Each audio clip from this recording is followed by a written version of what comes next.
সুপ্রিয় দর্শক শ্রোতা, আসসালামু আলাইকুম। মামির হাতে রান্না চ্যানেলে আপনাদের স্বাগতম। আমি আজকে আপনাদেরকে কিমা পুলি বানিয়ে দেখাবো। অসাধারণ একটি রেসিপি। বিকালের নাস্তায় মুচমুচে এই পুলি পিঠা সবারই পছন্দ। তো দেরি না করে চলুন শুরু করা যাক। তো একটা বোল নিয়েছি, বোলের মধ্যে দিয়ে দিচ্ছি একটি ডিম, অ্যাড করছি চিনি 1 চা চামচ পরিমাণ, লবণ 1/2 চা চামচ পরিমাণ, সয়াবিন তেল দিচ্ছি 2 টেবিল চামচ পরিমাণ। তো ডিমটাকে ভালো করে একটু ফেটিয়ে নেব। এখন আমি এটার মধ্যে অ্যাড করব পানি 4 টেবিল চামচ পরিমাণ।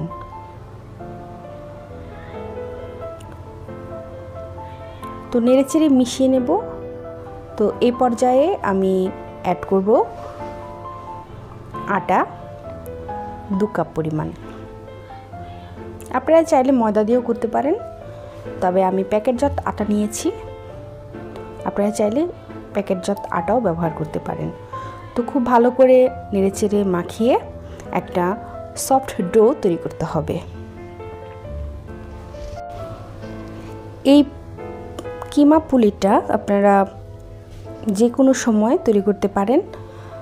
অসাধারণ খেতে, এটাতে কোনো এক্সট্রা ঝামেলা নেই। তো আমার ডোটা কিন্তু কমপ্লিটলি হয়ে গেছে। এখন আমি ডোটাকে রেস্টে রেখে দেব 10 থেকে 20 মিনিটের জন্য। তো আমি একটি প্লাস্টিকের কাগজ দিয়ে এটাকে রেস্টে রেখে দিয়েছি। আপনারা চাইলে একটা বাটি দিয়েও ঢেকে রাখতে পারেন। তো মাংস নিয়েছি, এখানে বড় 4 টুকরা মাংসকে ছোট ছোট টুকরো করে কেটে নিয়েছি, আর এটাকে আমি এখন ব্লেন্ডারে দিয়ে কিমা করে নেব।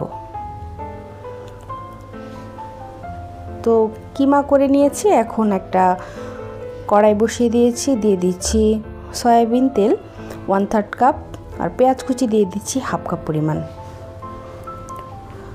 তো পেঁয়াজটা নেড়ে চেড়ে একটু বাদামি হয়ে এলেই আমি কিমাগুলোকে দিয়ে দেব।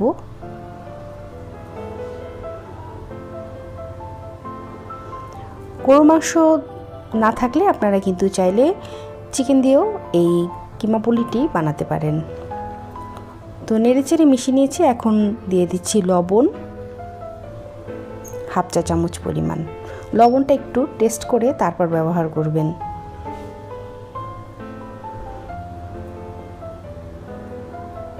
তো এখন অ্যাড করছি গোলমরিচের গুঁড়ো 1 চা চামচ পরিমাণ, গরম মশলা গুঁড়ো 1/2 চা চামচ পরিমাণ, দিয়ে দিচ্ছি অরিগ্যানো 1/2 চা চামচ পরিমাণ। তো আপাতত আর কিছু দেব না, এখন নেড়ে চেড়ে একটু মিশিয়ে নেব। তো এখন দিয়ে দিচ্ছি কাঁচামরিচ কুচি 5-6টা।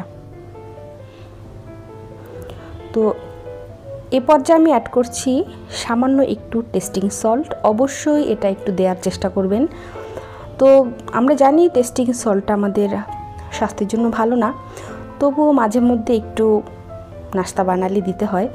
তো আপনারাও চাইলে দিতে পারেন, নাও দিতে পারেন। তো এখন অ্যাড করছি 2 চা চামচ পরিমাণ আটা। আমি একটু পানি দিয়ে গুলে নিচ্ছি। তো আটাটা গুলে আমি এই কিমাটার মধ্যে দিয়ে দিলাম। এর কারণ হচ্ছে এতে করে যে কিমার একটি ঝরঝরে ভাব আছে না, এটা চলে যাবে, একটু মাখো মাখো হয়ে যাবে। তো এখন আমি দিয়ে দিলাম টমেটো সস 2 টেবিল চামচ পরিমাণ। তো আমার কিমাটা কিন্তু কমপ্লিটলি রেডি। এখন আমি ডোটা খুলে নিচ্ছি।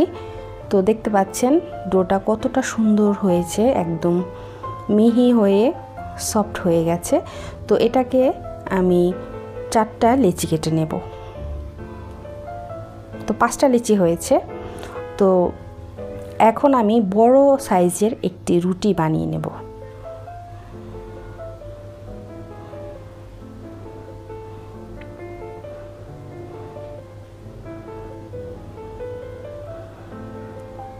তো একটা বয়ামের ঢাকনা নিয়েছি, ঢাকনাটা দিয়ে আমি গোল গোল চাকতি কেটে নিচ্ছি। তো এখানে আমার 5টা গোল ছোট ছোট রুটি হয়েছে। এটা দিয়ে আমার 5টা পুলি হয়ে যাবে। তো হাতে তাড়ায় রেখে কিমা দিয়ে আমি দুই পাশ থেকে টেনে নিয়ে মুখটা সিল করে দিচ্ছি আর একটু ডিজাইন করে দিচ্ছি। আপনারা একটু খেয়াল করবেন ডিজাইনটা আমি কিভাবে করেছি। তো খুব সহজ, খুবই সহজ। শুধু কার্ডিশটাকে একটু টেনে ধরে এভাবে বোটে দিবেন, বাস হয়ে যাবে পুলি ডিজাইন। খুবই ইজি। আপনারা চাইলে আপনাদের মনের মতো করে যে কোনো ডিজাইনের পিঠা বানিয়ে নিতে পারেন। তো দর্শক শ্রোতা, আমি কিন্তু এটাকে আজকে তেলে ভেজে দেখাবো। তো আপনারা চাইলে কিন্তু এটাকে স্টিম করেও খেতে পারেন, মানে ভাপ দিয়ে। তো সেটা হয়ে যাবে কিন্তু মোমো। তো সাধারণত মোমোর ভেতরের পুরটা কাঁচা থাকে, তো এটা যেহেতু রান্না করা, তো আমি এটা দিয়ে ভেজেই পিঠা বানাবো। তো আমার সবগুলো পিঠা কিন্তু হয়ে গেছে। এখন তেল গরম করে নিয়েছি, দিয়ে দিচ্ছি তেলের মধ্যে। চুলার আঁচটা আমি মাঝারি রেখেছি, মাঝারি থেকেও একটু কম রেখেছি, কারণ আস্তে আস্তে করে ভাজলে আমার পিঠার উপরের যে রুটিটা এটা সুন্দর মুচমুচে হবে। তা না হলে চুলার আঁচ বাড়িয়ে দিলে উপরটা কালো হয়ে যাবে, মানে পুড়ে যাবে, ভেতরটা সুন্দর হবে না। তো চুলার আঁচটা কমিয়ে দিয়ে আমাকে একটু সময় নিয়ে পিঠাগুলো ভাজতে হবে।